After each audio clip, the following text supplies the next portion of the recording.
Bengali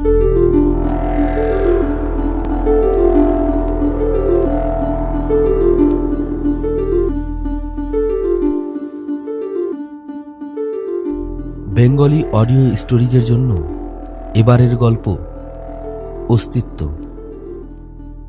রচনা আনিসুর রহমান আলিফ।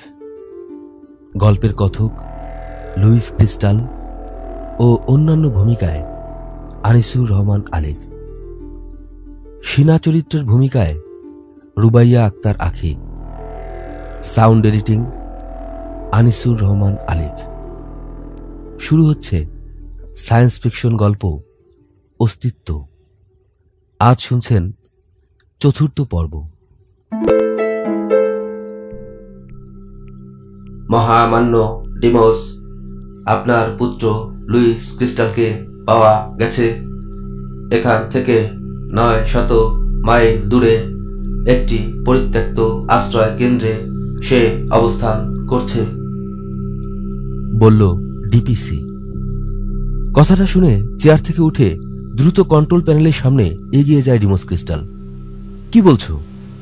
হ্যাঁ মহামান্য, database থেকে পাওয়া ছবির সাথে এই ছেলেটির চেহারা হুবহু মিলে গেছে। সে কি অক্ষত আছে? সম্ভাবনা 60%। সে কি একা? না, তার সাথে একটি মেয়েও আছে। নাম শিনা, বয়স 22, উচ্চতা 5 ফিট 6 ইঞ্চি। তার সম্পর্কে আরো তথ্য সার্চ করা হচ্ছে। ডিমোস চঞ্চল গলায় বলল, আমাকে ভিজুয়াল দেখাও। ইলেকট্রো ফ্ল্যাশে স্পষ্টভাবে কোনো ছবি আসছে না। ছবি দেখানোর চেষ্টা চলছে, একটু ধৈর্য ধরুন। ডিমোস ধৈর্য ধরতে পারে না। মৃত্যুর সাথে পাঞ্জা লড়ে এই আশ্রয় কেন্দ্রে আসার পরে সে ভেবেছিল তার পরিবারের কেউ হয়তো আর বেঁচে নেই। ডিপিসির থেকে এই খবরটি শুনে মনটা বড়ই চঞ্চল হয়ে উঠেছে তার। এত আয়োজন, এত পরিশ্রম, তাহলে বিফলে যায়নি। আগামী পৃথিবীকে বাঁচিয়ে রাখার জন্য তার তৈরিকৃত হাইপার টাইম টিউবে তার বংশধরও থাকবে। ভবিষ্যৎ পৃথিবীতে তার হয়ে প্রতিনিধিত্ব করবে তার নিজের সন্তান। কথাটি ভেবেই ডিমোসের চোখে জল এসে গেল। ইলেকট্রোফ্ল্যাশের ঝাপসা বিন্দুগুলো ধীরে ধীরে পরিষ্কার হয়ে আবছায়াভাবে ফুটে উঠল একটি ছবি। ছবিটি পরিষ্কার নয়। শ্যারোনেটের মাধ্যমে ছবি পরিষ্কার দেখা যায় না, তবে মানবাকৃতির মতো দুটি দেহ দেখা যাচ্ছে। হলুদ রঙের আবছায়া অবয়ব দেখেই ডিমোস তার সন্তানকে যেন চিনতে পারল। 3D মডেলিংয়ে একটি ঘরের মতো দেখাচ্ছে। ঘরটির এক কোণে বসে আছে লুইস। ডিপিসি বলল, ছবিটির একটি আর্টিফিশিয়াল মডেলিং তৈরি হয়ে গেছে। কিছুক্ষণের মধ্যেই আপনার সামনে উপস্থিত করা হবে। খানিক বাদে ফ্ল্যাশে একটি আর্টিফিশিয়াল ছবি ভেসে উঠল। আবর্জনায় ভর্তি একটি জীর্ণ ঘরের কোণে আতঙ্কিত অবস্থায় বসে আছে লুইস। শিনা নামের মেয়েটি লুইসের পেছনে আশ্রয়ের ভঙ্গিতে রয়েছে। হঠাৎ মেঝে থেকে একটা বক্স খুলে গেল। বক্স থেকে বেরিয়ে এলো একটি রোবট। রোবটটি খুব দ্রুত তার আকার নিচ্ছে। সবশেষে তার যা চেহারা দাঁড়ালো তাতে দানব বললেও ভুল হবে না। হাতের মধ্য থেকে স্বয়ংক্রিয়ভাবে বেরিয়ে এলো একটি লেজার গান। ট্রিগারের একটি টানে মুহূর্তের মধ্যে দুটি মানব সত্তা ধ্বংস হয়ে যেতে পারে। ডিপিসি বলল, মহামান্য ডিমোস, যে রোবটটিকে আপনি দেখতে পাচ্ছেন এটির ইনফো বের করে ফেলেছি। এটি একটি নবম প্রজাতির C-304 টাইপ স্পাই রোবট। মিজরাল সেনারা 72 বছর পূর্বে চতুর্থ বিশ্বযুদ্ধের জন্য এটি তৈরি করেছিল। নিতান্ত বিপদে না পড়লে সে মানুষ খুন করে না। তার প্রধান কাজ হলো একজন মানুষের ডিএনএ পরীক্ষা করা। ডিএনএ পরীক্ষার মাধ্যমে মানুষটির চারিত্রিক বৈশিষ্ট্য কেমন, তার ভবিষ্যৎ প্রজন্ম কেমন হবে সে কি কোনো যোদ্ধা? তার উদ্দেশ্যই বা কি? এই সংক্রান্ত তথ্য সংগ্রহ করাই তার প্রধান কাজ। পরীক্ষায় শত্রু এলাকার মানুষ ধরা পড়লে তখনই তাকে মেরে ফেলার কমান্ডো তার মধ্যে দেওয়া আছে। শত্রু এলাকার মানুষ বুঝবে কিভাবে?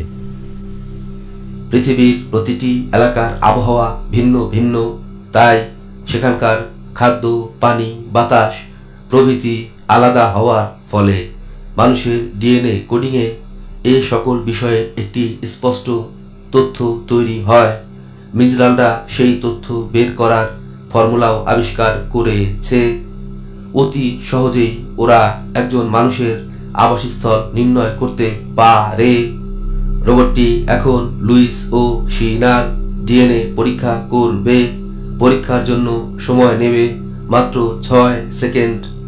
আর পরীক্ষা শেষে শত্রু এলাকার মানুষ ধরা পড়লে বা যোদ্ধা হিসেবে ধরা পড়লে মেরে ফেলা বা বাঁচিয়ে রাখা সংক্রান্ত সিদ্ধান্ত নিতে সময় নেবে মাত্র 12 ন্যানো সেকেন্ড। কিন্তু আমি এটিকে শ্যাডো নেটের মাধ্যমে ওর মূল প্রসেসরের নিয়ন্ত্রণ নিয়ে নিতে পারি। আমি সঙ্গে সঙ্গে আদেশ দিলাম, রোবটটিকে আমাদের নিয়ন্ত্রণে নিয়ে নাও। মাত্র 3 সেকেন্ড পরেই দেখা গেল রোবটটি সম্পূর্ণরূপে বিকল হয়ে পড়েছে। রোবটটা দেখছি থেমে গেল সিনা। হ্যাঁ, তাই তো দেখছি। সৃষ্টিকর্তা আমাদের রক্ষা করেছেন লুইস। এ যাত্রায় আমরা বেঁচে গেলাম। ওটা যে আবার নড়ে উঠতে শুরু করেছে, আমার খুব ভয় করছে লুইস। লুইস সন্তর্পণে একটি রড হাতে তুলে নেয়। হঠাৎ রোবটটির ধাতব কণ্ঠে উচ্চারিত হয়, তোমাদের কোনো ভয় নেই, শান্ত হও, ভয় পেও না লুইস। আমি তোমার বাবা ডিমোস ক্রিস্টাল, তোমাদের থেকে 900 মাইল দূরে একটি আশ্রয় কেন্দ্র থেকে বলছি। শ্যাডোনেটের মাধ্যমে এই রোবটটিকে নিয়ন্ত্রণ করে এটার মাধ্যমে কথা বলছি। ভয় পেও না। বাবা তুমি কোথায়? আমাদেরকে নিয়ে যাও, আমরা মরে যাচ্ছি, আমাদেরকে বাঁচাও। মন দিয়ে শোনো লুইস, মেয়েটিকে নিয়ে এই মুহূর্তে রোবটটির সঙ্গে চলে এসো। আমি রোবটটির মেমোরিতে আমার কাছে আসার জন্য প্রয়োজনীয় ম্যাপ পাঠিয়ে দিচ্ছি। আমার কাছে আসতে রোবটটি তোমাদেরকে সাহায্য করবে। তোমার রুমের বাইরে এই মুহূর্তে কতগুলো খুনে রোবট অপেক্ষা করছে। ভয় পেও না, ব্যাপারটা আমি দেখছি। ঘর থেকে বেরিয়ে অ্যানালগ ঘড়ি সময় 7টা বরাবর 60 গজ দূরে একটি আন্ডার কুইক দেখতে পাবে। দ্রুত কুইকে উঠে পড়ো, আমি নিয়ন্ত্রণ নিয়ে নেব। তবে খুব সাবধান, মিজরাল সেনাদের চোরাগুপ্তা মাইন্ড পাতা রয়েছে। ভয় পেও না, দেখছি কি করা যায়। ডিপিসিকে দিয়ে লুইসদের রুমের বাইরে অবস্থানরত রোবটদের নিয়ন্ত্রণ নিয়ে নিতে আমি চেষ্টা চালাচ্ছিলাম। কিন্তু ওই রোবটগুলোর নেটওয়ার্ক ফায়ারওয়াল সিস্টেম খুবই শক্তিশালী। এদিকে সময় ফুরিয়ে আসছে। রোবটগুলো লুইসদের রুমের দরজা কাটতে শুরু করেছে। ম্যাপ দেখে বুঝলাম লুইসদের রুমের পাশেই আরও একটি রুম আছে। C-304 রোবটটিকে দিয়ে দেয়াল ভেঙে পাশের রুম দিয়ে বের হওয়া যেতে পারে, কিন্তু সেখানেও কয়েকটি রোবট পাহারা দিচ্ছে। ভেন্টিলেশন স্পেস দিয়ে বের হওয়া সম্ভব কিনা দেখতে ম্যাপটি লক্ষ্য করলাম। হ্যাঁ, ভেন্টিলেশন স্পেসটা কয়েকটি রুম পেরিয়ে একটি জেনারেটর রুমে গেছে। ওই পর্যন্ত যেতে পারলে লুইসদেরকে উদ্ধার করা সম্ভব, কিন্তু ভেন্টিলেশন পাতলা টিনের হওয়ায় ওটার ভিতর দিয়ে চলতে গেলে শব্দ হবে, আর শব্দের উপস্থিতি ধরতে রোবটগুলোর এক মুহূর্ত সময় লাগবে না। ডিপিসিকে বললাম, ওখানে কি 70 ডেসিবেলের একটি শব্দ উৎপন্ন করা সম্ভব, যার সাথে একটি মাইক্রোওয়েভ আল্ট্রাসাউন্ড থাকবে? ডিপিসি এর কন্ট্রোল মডিউলে খানিক শোষ শব্দ হলো। ও বলল, 60 ডেসিবেলের সাথে -10 হার্জের একটি মাইক্রোওয়েভ সাউন্ড পাঠানো সম্ভব। এতেও কাজ হতে পারে, তুমি প্রক্রিয়া শুরু করো। C-304 রোবটটিকে দিয়ে লুইসকে জানিয়ে দিলাম আমার প্ল্যান। ডিপিসি ইতিমধ্যে কাউন্টডাউন শুরু করেছে। 3, 2, 1, 0। বলার সাথে সাথে শব্দটা শুরু হলো। রোবটগুলো হঠাৎ নড়ে চড়ে উঠতে শুরু করেছে। ডানে বামে উপরে নিচে তাকিয়ে বুঝতে চেষ্টা করছে শব্দটা কিসের। আলট্রা 3D সারাউন্ড সাউন্ডের ফলে রোবটগুলো শব্দের উৎপত্তি ধরতে পারছে না। প্রথমে সিনা, তারপর লুইস ভেন্টিলেশনের ছোট্ট জায়গাটির মধ্যে ঢুকে পড়েছে। হামাগুড়ি দিয়ে ওরা এগিয়ে চলেছে। বিকট শব্দে লুইসদের রুমের ইস্পাতের দরজাটা ভেঙে গেল। অস্ত্রে সজ্জিত কতগুলো রোবট ভেতরে ঢুকলো। দারুণ ক্ষিপ্রতায় চোখের নিমেষেই ওরা ঘরটি সার্চ করে ফেলল। সিলিংয়ের দিকে তাকিয়ে কি বুঝলো কে জানে। দ্রুত ঘর থেকে রোবটগুলো বের হয়ে গেল। আমাদের নিয়ন্ত্রিত C-304 রোবটটি এগিয়ে গিয়ে আন্ডার কুইকটি স্টার্ট করে প্রস্তুত রইল। এদিকে লুইস আর সিনা তখনও ভেন্টিলেশনের মধ্যে আটকে আছে। রোবটগুলো ইতিমধ্যেই ভেন্টিলেশনের পথগুলো পরীক্ষা করে দেখতে শুরু করেছে। জেনারেটর রুমের কাছাকাছি পৌঁছাতেই লুইসটা একটা যান্ত্রিক শব্দ শুনতে পেল। উকি দিয়ে দেখলো জেনারেটর রুমে কেউ আছে কিনা। কেউ নেই দেখে লাফ দিয়ে ঘরটির মধ্যে নামলো ওরা। ঘরের মধ্যে এখনো কেউ নেই, তবে আসতে কতক্ষণ। লুইস সন্তপনে দরজার কাছে গিয়ে বাইরের অবস্থাটা দেখে নিল। 2-4টি রোবট বেসমেন্টে হাঁটাহাঁটি করছে। দূরে আন্ডার কুইকটি দেখা যাচ্ছে। টহল রোবটটি একবার এদিকটা এসে আবার সামনের দিকে হেঁটে জায়গাটা পাহারা দিচ্ছে। লুইস সিনাকে বলল, রোবটটি ঘুরে সামনের দিকে হাঁটা শুরু করলেই আমরা দৌড়াবো। মাথা দুলিয়ে সিনা সম্মতি জানালো। রোবটটা সামনের দিকে ঘুরতেই কুইকটির দিকে ওরা দৌড়াতে শুরু করলো। ইতিমধ্যে একটি রোবট ওদেরকে দেখে ফেলেছে। ক্ষিপ্তভাবে রোবটটি ওদের পিছু নিয়েছে। তার পেছনে আরও 3-4টি রোবট। ওরা লেজার ছুটতে শুরু করেছে। লেজারের তীক্ষ্ণ শব্দ আর রশ্মিগুলো লুইসদের গা ঘেঁষে পাশের বিমগুলোতে যে বিঁধছে। কুইকটির দরজা খোলাই ছিল। একরকম লাফিয়ে ওরা কুইকটির ভেতরে ঢুকলো। ইতিমধ্যে কুইকটি চলতে শুরু করেছে। পেছনে থাকা রোবটগুলো বৃষ্টির মতো লেজার ছুড়ে চলেছে। ওদের কুইকের ব্যাক পার্টে কয়েকটি লেজার রশ্মি লাগলো। প্রচণ্ডভাবে দুলে উঠল কুইকটি। খানিক বাদে কুইকটি গভীর ভূগর্ভে ডুব দিল। ডিপিসি বলল, আর কোনো সমস্যা নেই। ম্যাপে যে গতিপথ দেওয়া হয়েছে সেই পথে এগুতে থাকলে ওদের ফিরে আসতে সময় লাগবে প্রায় 38 ঘন্টা। এদিকে আমার প্রজেক্টের হাইপার টাইম টিউবগুলো তৈরি হয়ে গেছে। এখন আর দেরি করা চলবে না। ধারণ ক্ষমতা মতো এবার মানুষ খুঁজতে শুরু করলাম। আমার দরকার সত্যিকার অর্থে সভ্য, বুদ্ধিমান ও বিচক্ষণ কিছু মানুষ। তাই C-304 রোবটটির মেমোরি প্যানেল থেকে ডিএনএ সার্চের কোডিং হ্যাক করে আশ্রয় কেন্দ্রে থাকা রোবটগুলির মেমোরি প্যানেলে আপলোড করে দিলাম। এবার রোবট ব্যবহার করে আসল মানুষগুলোকে খুঁজে বের করার পালা। ইতিমধ্যেই আমার রোবটগুলো আশেপাশের এলাকাগুলোতে পৌঁছে গেছে। সাধারণ মানুষ রোবটকে একেবারেই পছন্দ করে না। রোবট দেখলেই তারা বিভিন্নভাবে হামলা করে। শ্যাডোনেটের মাধ্যমে আমি রোবটগুলোকে দিয়ে তাদের সাথে যোগাযোগ করে আমার প্রজেক্টের বিষয়টি জানানো শুরু করলাম।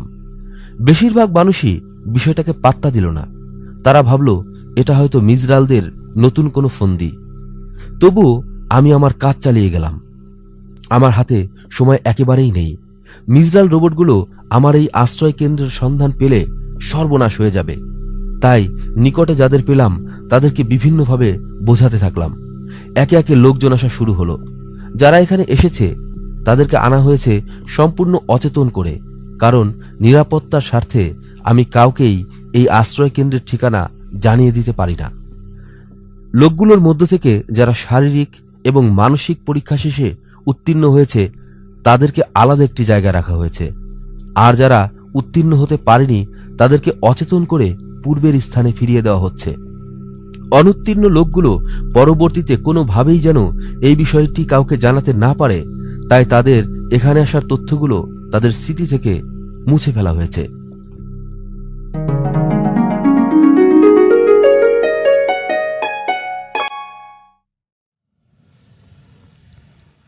আমার পুত্র লুইস আজ এসেছে, সাথে তরুণী মেয়েটিও। অনেকদিন পরে নিজেকে মানুষ বলে মনে হচ্ছে। ভাবতে ভালো লাগছে যে আমি একা নই, আমার সন্তান আছে। আমরা এখনো এই সুন্দর পৃথিবীর বাসিন্দা। ভূগর্ভে থেকেও এক অনাবিল প্রশান্তি আমার হৃদয়টা ছুঁয়ে গেল। লুইসের বয়স এখন 28। ক্যামব্রিজে পদার্থবিদ্যায় অধ্যয়নের শেষের দিকে যুদ্ধটা বাধে। পড়াশোনাটা তাই আর আগায়নি। যা হোক, আমি ওকে আমার উদ্ভাবিত বিষয়টি সম্পর্কে সবকিছু খুলে বললাম। লুইস মেধাবী ছেলে, তাই চট করে বিষয়টি বুঝে নিল। কিছু কিছু বিষয়ে সে দ্বিমত পোষণ করল ও বলল, প্রতিটি মানুষ যখন ঐরূপ একটি ভার্চুয়াল জগতে অবস্থান করবে তখন তাদের অনেক স্মৃতি তৈরি হবে। সেই স্মৃতিগুলো কেন সত্যিকার জগতে ফিরিয়ে দেওয়া হবে না? আমি বললাম, এটি স্বপ্নের মতো একটি স্মৃতি ছাড়া আর কিছুই নয়। এই পদ্ধতিতে একজন মানুষ কম করে হলেও ওই ভার্চুয়াল জগতে 5 বার জন্ম নেবে। ভার্চুয়াল জগতের বহুবার জন্ম আর মৃত্যুর সকল স্মৃতি তাকে ফিরিয়ে দিলে জীবনটাকে সে আর জীবন্ত বলে মনে করবে না। জীবনের মানেটাকে তখন অর্থহীন বলে মনে করবে। ফলে আমাদের মিশনটি সফল হবে না।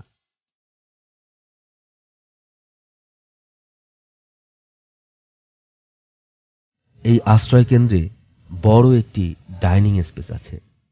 আজ ওরা একসাথে রাতের ডিনারে বসেছে। সিনা, তোমার কথা বলো, বলল ডিমোস। সিনা কি বলবে বুঝতে পারে না। ডিমোস আবারও বলল, তুমি কোথায় বড় হয়েছ? তোমার বাবা মা কোথায়? আমি জানি না। মুখ লুকিয়ে কাঁদতে থাকে সিনা। ওর মা বেঁচে নেই, বলল লুইস। ওর বাবা বেঁচে আছেন শুনেছি, নাম রিগ্যান্ডিলো। ক্যামব্রিজের বায়োকেমিক্যাল সায়েন্স বিভাগের অধ্যাপক ছিলেন। যতদূর জেনেছি উনি এখন মিজরালদের গোপন একটি বাংকারে আটক আছেন। ওনার জ্ঞানকে কাজে লাগিয়ে মিজরাল সেনার একটি দল বায়োকেমিক্যাল চেইন রিফ্লেক্ট নিয়ে কাজ করাচ্ছে। ওটার মাধ্যমে নাকি ভূগর্ভে অবশিষ্ট যে প্রাণগুলো আছে তারাও মুহূর্তের মধ্যে নিঃশেষ হয়ে যাবে। খুবই খারাপ খবর লুইস, বলল ডিমোস।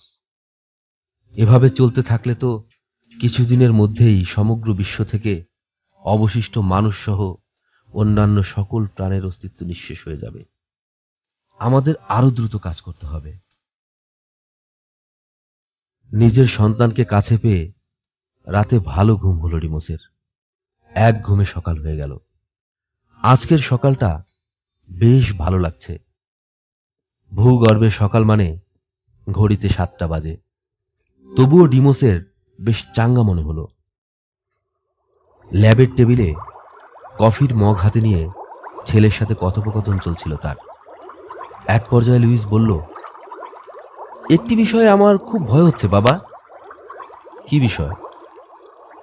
আমরা যখন দীর্ঘ সময়ের জন্য ওই হাইপার টাইম টিউবে থাকব তখন কোনোভাবে যদি ওই রক্ত পিপাসুর দল এই আশ্রয় কেন্দ্রটির খবর জেনে যায়, যদি হাইপার টাইম টিউবের মধ্যে থাকা মানুষগুলোর উপর নির্বিচারে হামলা চালায়। ওটাও আমি ভেবে দেখেছি লুইস, ভয় নেই। আমাদের এই আশ্রয় কেন্দ্রের নিচে একটি গোপন কক্ষ আছে যার খবর কেউ জানে না। 5 ফিট সীসার দেয়ালে ঘেরা কক্ষটি খুবই নিরাপদ। ডিপিসির সাহায্য ছাড়া ওই কক্ষটিতে ঢোকা অসম্ভব। সবচেয়ে বড় কথা হলো এই জায়গাটির ম্যাপ পৃথিবীর সবচেয়ে বড় গোয়েন্দা দলের কাছেও কখনো ছিল না। এটি সম্পূর্ণ সিকিউরড একটি এরিয়া। তবুও নিরাপত্তার জন্য আমরা সর্বাত্মক ব্যবস্থা নেব। এসো, আমরা যন্ত্রগুলো একবার পরীক্ষা করে দেখি। বায়ো ইলেকট্রো ফ্ল্যাশের দিকে তাকিয়ে সম্পূর্ণ প্রোগ্রামটি ডিবাগ করে দেখতে থাকে ওরা। অসংখ্য দুর্বোধ্য গাণিতিক অঙ্ক কষে চলেছে ডিপিসি। বিভিন্ন ভিজুয়াল এবং অডিও সেটিংস দেখানো হচ্ছে। পাশেই বিকট দেখতে একটি কম্পিউটার কেস দেখে লুইস বলল, এটা কি? এটা লিটামুরিয়াম G10 প্রসেসর। 80 বছর পূর্বে এটা তৈরি করা হয়েছিল। আমরা জানি আজ থেকে প্রায় 200 বছর পূর্বে পৃথিবীতে মাল্টিটাস্কিং এর জন্য মাল্টি প্রসেসর তৈরির কাজ শুরু হয়ে যায়। কিন্তু পরবর্তীতে দেখা যায় কিছু গাণিতিক কাজে মাল্টিটাস্কিং প্রসেসর ব্যবহারের ফলে গাণিতিক সমাধান ভ্যারিয়েবল ভাবে বের হয়, যার ফলাফল ঠিকই থাকে কিন্তু সমীকরণটি সমাধানে পৌঁছানোর মাঝপথে কিছু বিভেদ থেকে যায়। এরূপ সমীকরণের ক্ষেত্রে প্রসেসর যাতে কোনো প্রকার মাল্টিটাস্কিং না করে এবং আগাগোড়া একইভাবে কনস্ট্যান্ট মান বের করতে পারে, সে লক্ষ্যে এই প্রসেসরটি তৈরি করা হয়েছিল। আমাদের প্রজেক্টে এই প্রসেসরটিও ব্যবহার করা হচ্ছে, যাতে ভার্চুয়াল জগতে কিছু কিছু কাজ মানুষ তার প্রয়োজনের জন্য করতে পারে।